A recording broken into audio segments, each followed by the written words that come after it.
there any seat that's closer? I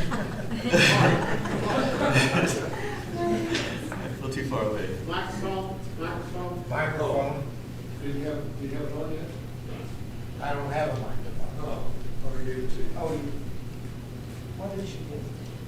I gave you a microphone, but you may have neglected Maybe I it. put it in my briefcase. It's not here. I gave it to him, you may have put it in his briefcase. It's gone. Okay, so that's why I made your briefcase. You got it? No, I think No. you got it.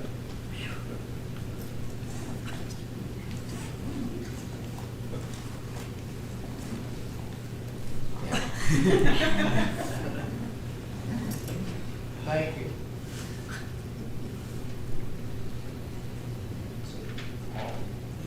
It's all there. This is explain that.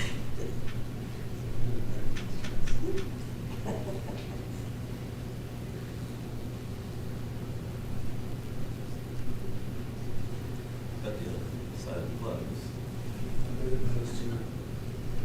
We'll get this done eventually.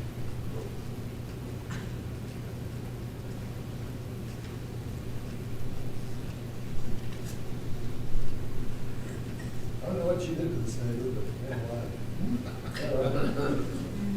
You wrapped it up really, really well. All right. Put your phone down there.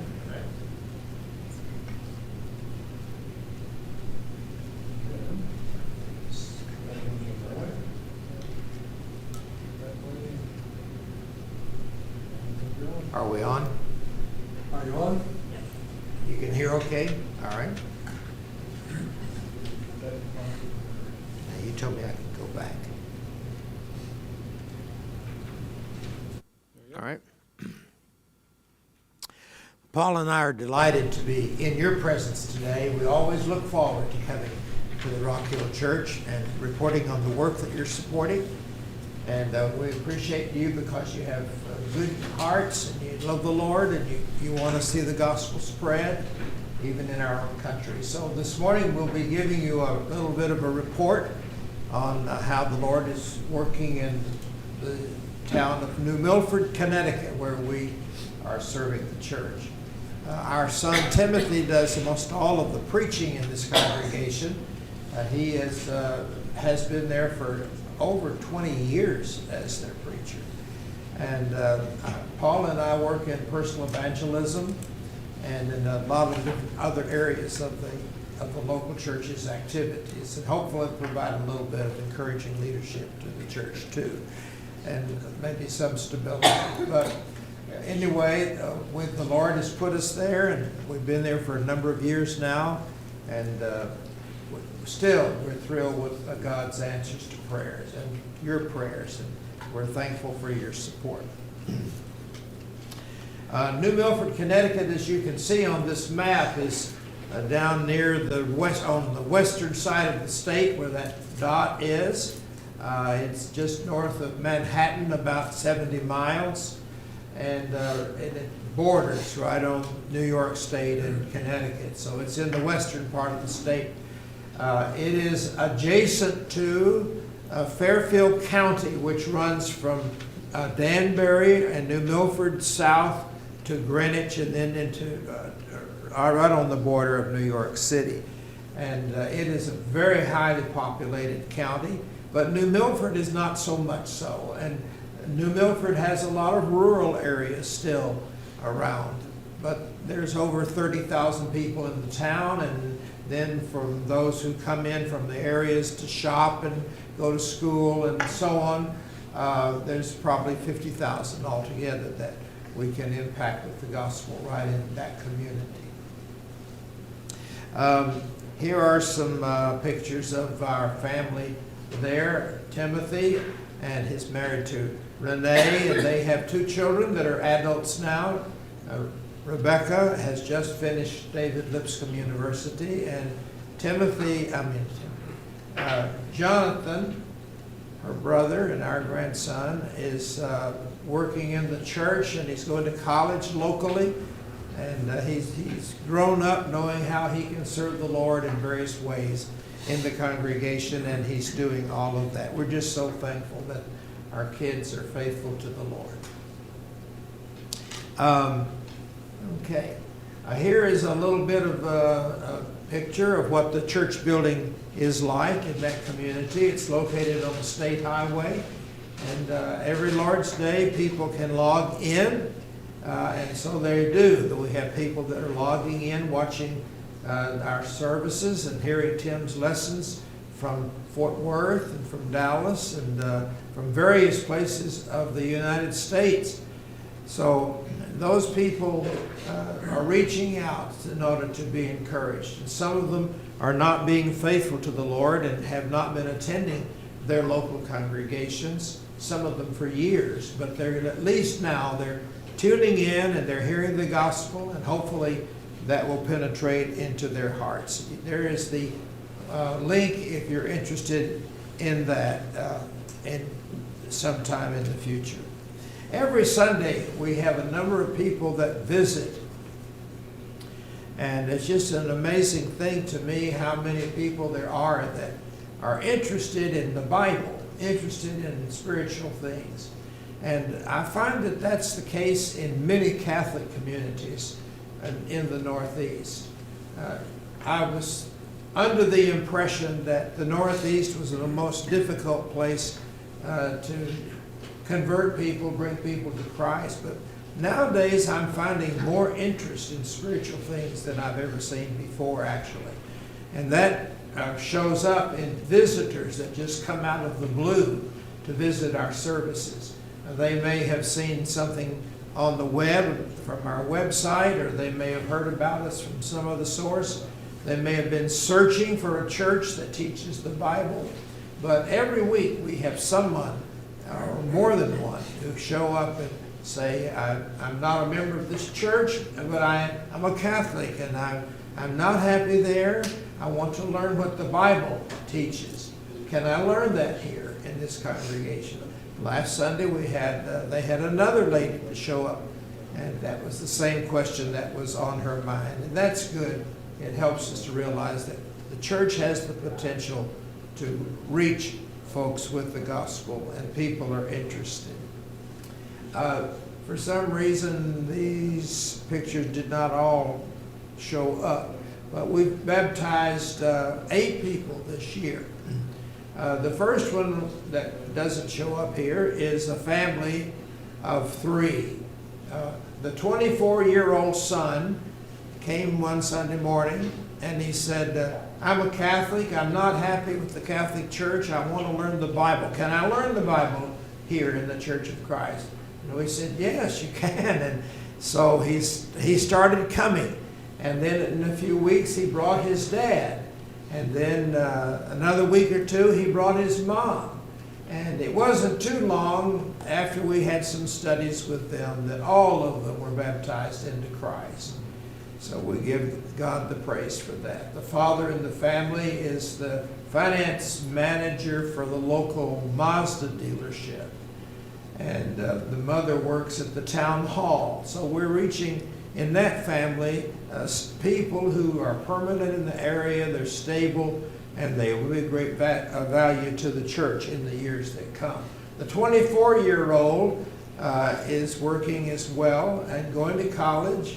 And he recently met a young lady who is a member of the church in Trumbull, Connecticut, which is about 45 minutes away. And they've been dating some. You never know what's going to happen out of all of those relationships. So their name is Zulo. And so be thanking the Lord that they were reached for Christ this year. In addition to them, this lady, her name is Bonnie, came in one Sunday morning, and she sat out in the foyer. She was not sure what she ought to do, and one of the men went over and said, would you like to come in the auditorium? We're having a Bible class, and you're welcome to come in. So she did. And after class was over, a number of people went over to say hello to her and welcome her. She made a big impression on her. And then she said to me, I am an Anglican Episcopalian. And I am not learning the Bible in the Episcopal Church, and I love the Bible. I read it through and through and through. And she said, they don't understand about the Bible. They don't know about the Bible. They don't even understand about gender. And so she said, I'm looking for a church that teaches the Bible. Is this it? And we said, yes, you're going to learn the Bible if you come here. Through the years, there are certain people that stand out in your mind as having a great potential for serving the Lord. And this lady is one of those. She probably knows already more about the Bible than almost anybody I've ever taught. And it's just a joy. When she was baptized, it's just a joy to welcome her into the Lord's family and see her growing spiritually. A couple of weeks ago, the people who prepare our communion ware were sick. And Bonnie said, well, I'll take care of it. So she gets up and she goes downstairs and she prepares the trays and everything and brings them up. I don't know how many other people would just take the initiative to do something like that when they're not that many years in the congregation, but she certainly did. So we're thankful for Bonnie. This young lady, Olivia, has been raised in a Christian family. Her parents were baptized in our congregation a few years ago, and she's about 15 years old now, and she decided to become a Christian. And her good friend also, Abigail, is the same age, and she also grew up in the congregation, and she also became a Christian. Here is Scott Phillips. Scott showed up one Sunday morning and he said, I've met a lady online. She lives in Florida. And we've been talking back and forth online. And she said to me, you need to find the Church of Christ and learn what God's will is. And so he said, that's why I'm here. And so he began to come on a regular basis. And this year, Scott was just recently baptized. Haley, I don't have a picture of Haley, but Haley has been coming to church with her boyfriend, and she is a fine adult, and she just recently, through the studies, gave her life to Christ. So all of those together make 8 souls that were brought to Christ during this past year. And some of you may want to know, well, what do you use to teach people? And what we usually use is the Jewel Miller Visualized Bible Study Series. It's recently been revised and updated and has some pictures that are more in tune with the way people dress and cut their hair today. And so it's more in tune with modern people. And they've changed some of the emphasis that they had before. I think that's helped also. So we use that. It gives structure to our studies. There are 5 lessons that we go through with people. And when they finish those lessons, they have a good view of what the Bible is all about. And many of them then are ready to be baptized. In 2024, there were 2 families that recently started coming to church, and they both came for the same reason. The first one was a man and his wife, and they're not married yet, but we're working on that too. But anyway, they both came and they said, we've been getting this little Christ for Today publication in our mailbox, and we're interested. We're Catholics, but we're not happy there. We want to learn, and we'd like to come here. And they just keep coming Sunday after Sunday after Sunday to learn about Christ. And it's amazing how interested some of these people are in spiritual things. We're praying for them, and I know that you'll do the same. The other family is a family with 4 children, and they came in, and the wife and mother said, my husband and I have been getting this little pamphlet at the house, and we just say this is amazing that there's a church that wants to grow in this community, and we'd like to come and learn about this. So they have been coming as well. You know, fellowship is an important part of being a Christian, and the church needs to be a fellowship. Most people who are brought to Christ in the Northeast don't know anything about the church being a fellowship. They've been used to going to church, and they go through their rituals, and they stand and they kneel and they repeat their prayers, and then when things are over, everybody goes home.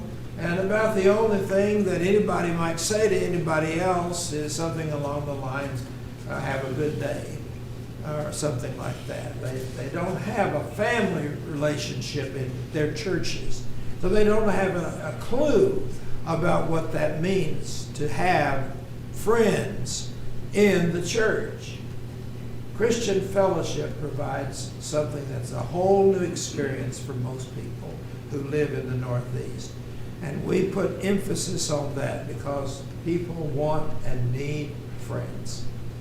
So on Sundays, we will have, after services, we'll have a meal together once in a while. And maybe once a month. We've been doing that this past year. And people stay and they get a lot out of the fellowship. They say, we just have never seen any kind of relationship like this. We also try to introduce people to area congregations of the Lord's church so that they can get to know that the church is bigger than just one congregation. And for many of them, area singings just blow their mind. They've never heard really outstanding singing in our congregation. We don't have too many good singers. But at Danbury, Connecticut, which is down the road about 20 miles, they have some good singers, and we get together with them and we invite Christians from area states. So recently we had an area-wide singing, and there were people there from 4 states, New York and Vermont and Massachusetts and Connecticut. That made the 4 different states. And people just couldn't believe that the singing was so beautiful, and it was, and it always is. We have 2 of those every year in the Danbury building, and we help to organize those events. Area-wide singing. The ladies of our congregation get together to study on Wednesday mornings, and we put a sign out in the front yard that says Ladies Bible Class Wednesday, 10:30 a.m. And after that had been there for a week or so, a young lady in her 20s drove in and she said, I saw that sign out in front. Can I come to the ladies' class? So isn't it interesting that people are asking you, can I come? What we are always saying is, would you come? But they're asking, can I come? And so she came to the ladies' class, and she came back again another time. We haven't seen her recently, but maybe she'll be returning shortly. Other ladies are coming that are not members of the congregation. One is a lady who was baptized years ago, but has not been active in the church for quite a long time, and she's now coming every week to that class. Another is a lady who moved into the community, and she called up one day and left her phone number, but she didn't leave a message. She just left her name, Michelle, and a phone number. So I called back that number, and she said, well, I have moved into this area. I have 3 children, and 2 of them are in the schools here, and I'm looking for an undenominational church. And I've been going online searching for that here in this community, and I have found 2 churches that say they're undenominational. So I went to one, and it turns out that they're Assembly of God, but they just don't advertise that that's what they are. And she said, that's not what I'm looking for. I'm not interested in speaking in tongues and things like that. I just want to go to a church that teaches the Bible. And she said the other one was your congregation. And so I'd like to find out what you teach and who you are. So she's been coming to the ladies' Bible class, and she's also been studying with us in her home once a week. So I'd like for you to pray for Michelle. She has not obeyed the gospel yet, But she has a pretty rich background in the Baptist church and has learned a lot about the Bible from what she's been exposed to. But she's very open, and she seems to be receptive to everything that she's learning from God's Word. Michelle and her 3 children, would you, if you'd add them to your prayer list, we would appreciate it. Do you have any questions you'd like to ask about the work in New England? This is a good time.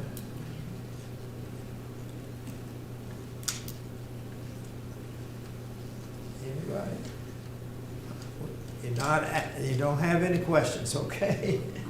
Well, we want to thank you again for all that you have done to enable us to be there in Connecticut and to see these people brought to Christ and others who are maturing. And it's very rewarding to us to see God's church doing well. And it's very rewarding to us to know that you're behind us and supporting us. Mark? What's the most difficult thing that obstacle to overcome up in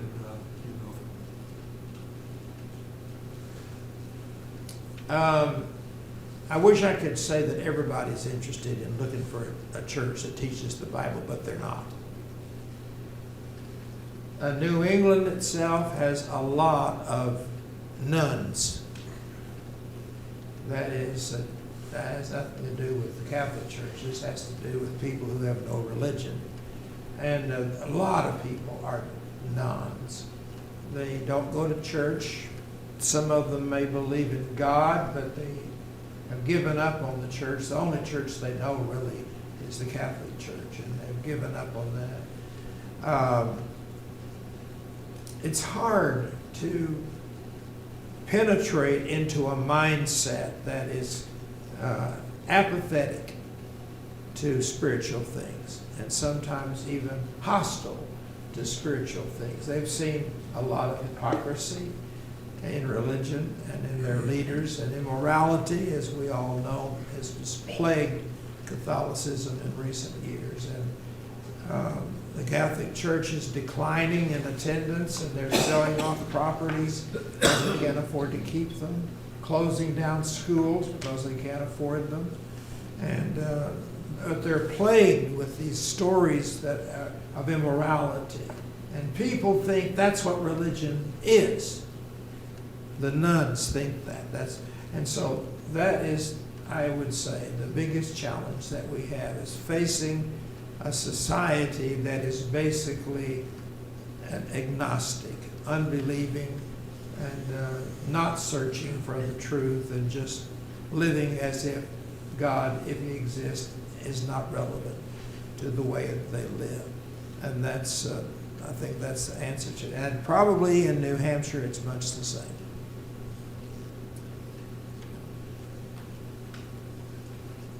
Do you have any plans for the future for this coming year? For this year, we're going to keep doing the things that are working. And Christ for Today is going to continue to be circulated. And by the way, I brought a few copies of the recent issue of Christ for Today, and they're on the table back at the back. Help yourself if you'd like to have them. We have never been able, well, we haven't been able in recent years to have Vacation Bible School because of the way the school schedules are in Connecticut. They're only out of school at the end of June, and then they start back at the beginning of August. So people just have 1 month, and they try to pack in their vacation time in the month of July. We have Christian camp in the month of July. And so it's hard for us to schedule Vacation Bible School. But this year, we're going to try to work that in somehow to host a VBS. And we might even be looking if there's a congregation that wants to send young people up to help with that. Dave, do you guys broadcast your worship services? Yes, we do. They're online. Have you had any visitors as a result of having seen those services? We have. Facebook, New Milford Church of Christ. Okay, you can go on Facebook, New Milford Church of Christ, and you can see, and then the sermons, the services are right there. The Google Meet is only Bible class, Sunday morning and Sunday night worship, and Wednesday night. But the morning worship is on Facebook.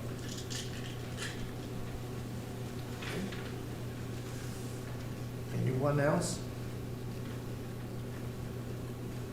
How many members do y'all have? We have about 40. And if we don't count the people that are online, then that's what we usually have. But if we count the people that are online, we have about 50, so. And in the northeastern states, we don't have very many big churches. You know, Connecticut has one congregation that has about 200 in attendance, and that's a monster church in New England.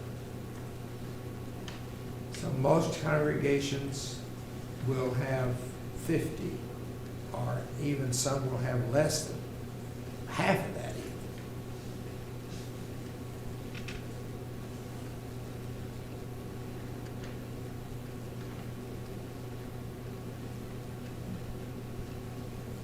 Anyone else? Do you have camps? Yes, camp during the month of July. Yeah, it's called Camp Tidal River. There are several down in this area. Yes, They seem to be rather popular. yeah, those are wonderful. Yes, You know, this business of people not caring about spiritual matters is quite prevalent down here also. Do you have any ideas or thoughts about how we could change our approach to how we present ourselves to the community so that we pique their interest, I guess? You know, it's something that I've struggled with on, you know, for several people that I know and am acquainted with, that, you know, well, maybe there is a God, but, you know, he doesn't come down and talk to me, you know, so do you have any ideas that, well, I think making friends with people like that is the first step. They've got to have confidence in us, in our integrity and honesty and sincerity. So we have to establish that with those people. And I don't know of any shortcut to do that. We have to find ways to invite them into our homes and get to know them, and then begin talking with them about God and His church, and let them talk to us. And we can find out where they're coming from. But somehow we have to find a way to, first of all, convince those people that we are honest, we're genuine, our faith is real. And then from there, they will, some of them will draw closer to us, and then we can teach them. Otherwise, it's very hard, I think. I Yes. think that's a good idea there, David, because most of the time, a lot of people have confidence in, a lot of times, people that's not even in the church. And they seem to flow to them and have a better connection. And then once you get that ball rolling, then you can venture into other venues to try to encourage them, because you just can't hammer something in somebody. So you have to, like you say, you have to see where they stand and where they coming from, what makes them tick. In other words, you know, just like a car engine, you know, you got to figure out what makes it, you know, run smooth. So you just got to, it's a lot of patience for one thing. I think the scripture tells us we have to have patience, kindness, and so forth. We got to have those fruits in us to be able to accomplish those. And I think sometimes we get it, that it's important to have relationships with people, but we don't get to the next step, which is we need to focus on spiritual things. Right. We can talk about our faith and what the Lord means to us, and give them the chance to say what the Lord means to them, if they believe it of the Lord. You might mention about our Thursday night study from our sign. in the yard. We put a small sign in front of our house, and, you know, like a realtor's sign. And it says, Bible study here, Thursday, 7 p.m., all welcome. We haven't had a lot of people coming, but we've had some.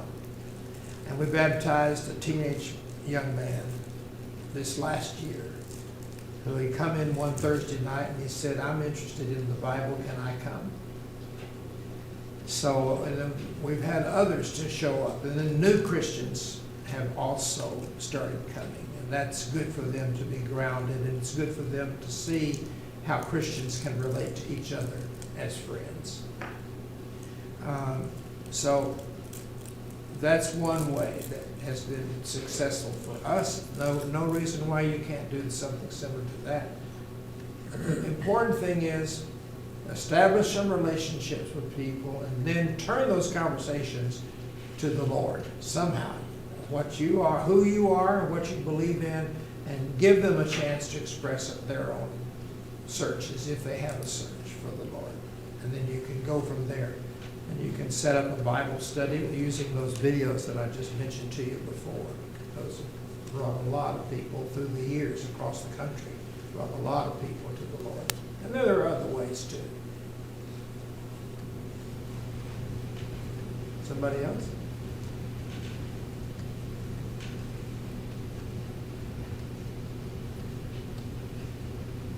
One of the things that we're always looking for are preachers who will move to the Northeast. You know, the Northeast has a tremendous potential for growth. 1 out of every 5 persons who lives in the United States lives in those 9 northeastern states. 1 out of every 5. That's a huge number of people. The church is weaker numerically in those 9 states than anywhere else in the United States. So that's the most neglected mission field that the church has in this country. We could focus our efforts on nations outside of America, and that's needed. And just financial-wise, we will baptize more people in some of those nations than we will in our own nation. But I don't see how we can neglect our own nation. The church needs to be strong in this country. And it needs to be strong where the population is large. And it's just too bad that we have neglected to be serious about taking the gospel into this area where the population is so great. And now that people are opening up, the potential is fantastic for the growth of the church. So we're always looking for someone who would be willing to move from the Bible Belt into the Northeast. And it's a challenge. It's a challenge to find people willing to do that. If you were to take a guess, where do you think would be one of the best places to plant a church in New England? In New England, to plant a new church?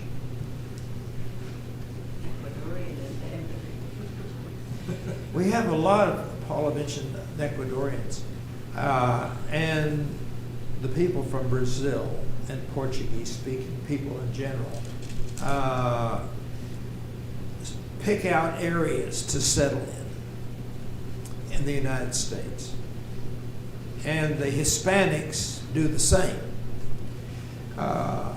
We are not doing a good job reaching minorities.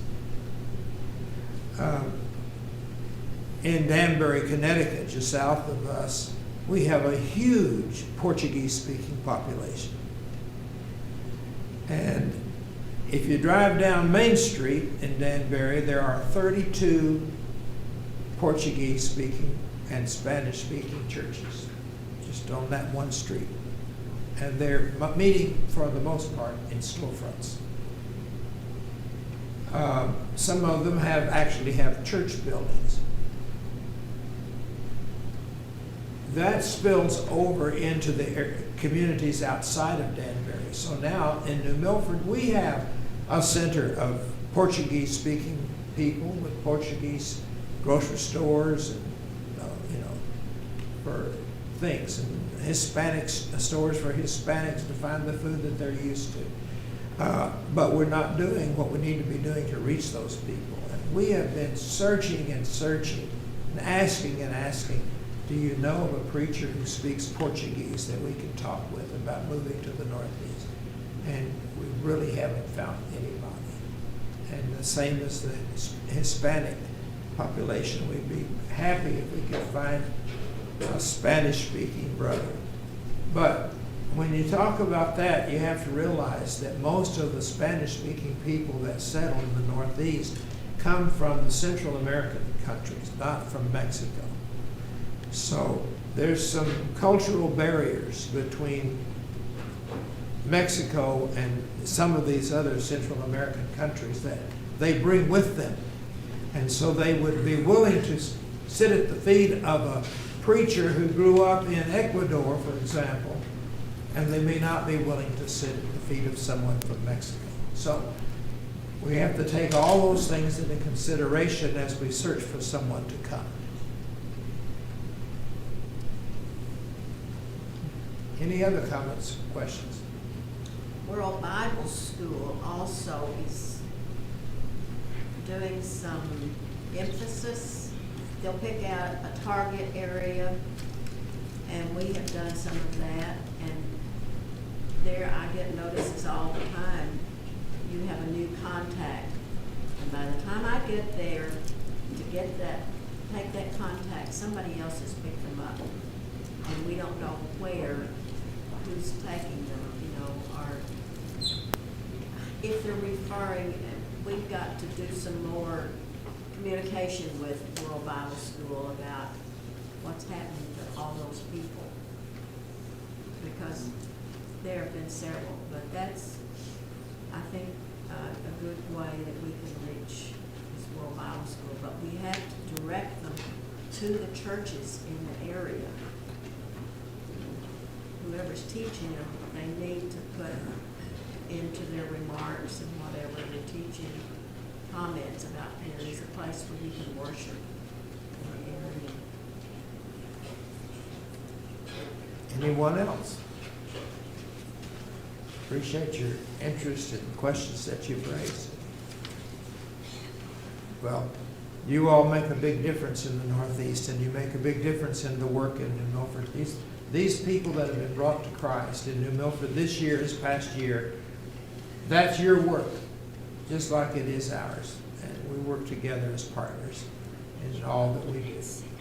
Thank you, and God bless each and every one of you. Keep up your good work and keep up helping Park, my good friend who spent so many years working in the Northeast and who knows so much about what it's like to be in the United States mission fields. He's a great Christian brother and a great gospel preacher. You're blessed to have him. Thank you.